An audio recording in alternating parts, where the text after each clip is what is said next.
Ayun, additional update na din dito sa gate ng subdivision. So kung yung iba nag-visit dati dito at napansin niyo na hindi maayos yung kabilang side, eto ginagawa na din siya. And inayos na din yung pader dun sa gilid. So pag natapos yan, okay na. Tapos dito yata isaayusin na din yung gate. So lalagyan na siya ng ayun o, yung pangharang. So yun yung mga update dito. Tapos dito sa phase 2, actually almost done na dito eh. Madami na ding lumipat, madami na nakatira dito ng unit owner. Ayan, ito yung mga single detach. And itong clubhouse, hindi pa naumpisahan. Siguro sa pinakahuli itong gagawin. So ayun, pagpasok ninyo ng gate, pag kumaliwa kayo, ito yung phase 2. So ongoing na yung construction ng mga bahay, yung mga na-pending dati. Lahat halos may gumagawa na ngayon. Ayan, kung makikita ninyo, kami nang tapos.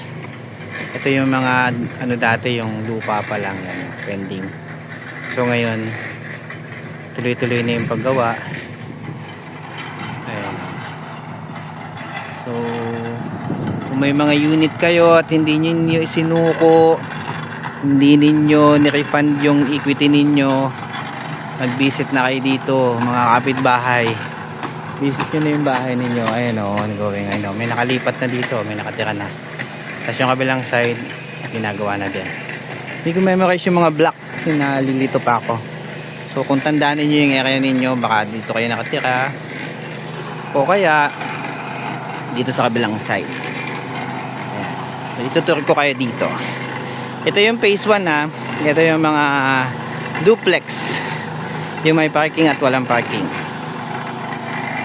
So ito guys. Ito ang mga kapitbahay. Ayan o. Ayan siya. So ito din yung dating bakanting side.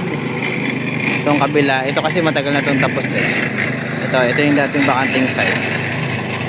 So, ayan, ongoing na din yung construction ng bahay.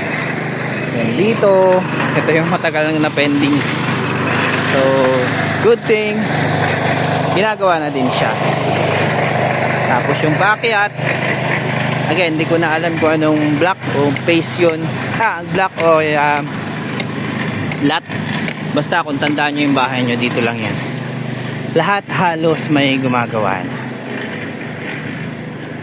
Yan. So ito yung palatandaan ko dito sa area namin eh. Itong puno ng bayabas na to. Kung sino man yung mga magiging kapitbahay ko dito, kabilaan na siya, tapos na. Almost tapos na itong side na to, patapos na. Tapos itong side na to, may mga nakatira na. Dito sa block namin, ito yung pinakaunang lumipat eh. Pandemic pa yata, nandito na sila. Ito. Saka ito sumunod. Tapos ito yung ano, social na bahay. Yan, social. Tapos ito yung kabilang side hanggang dun sa dulo. So yun guys, yun yung update. Malapit na magkatotoo ang pangarap nating bahay. Bye! Ayan, ito yung gumagawa ng bahay namin. Malapit tong mga to.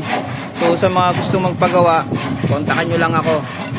O mag-message lang kayo o kaya mag-leave comment lang kayo. Ayan o.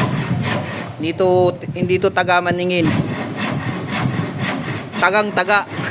Joke. Okay to mga to. Ayan o. Walang masasayang na materyales sa inyo. Lahat gagamitin nila. Hanggang sa kaduluduluhan ng materyales na binili ninyo.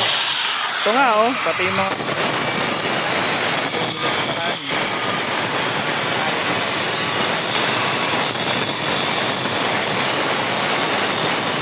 guys, leave comment na lang kayo kung gusto nyo magpagawa sa mga magiging kapitbahay ko dito sa RCD.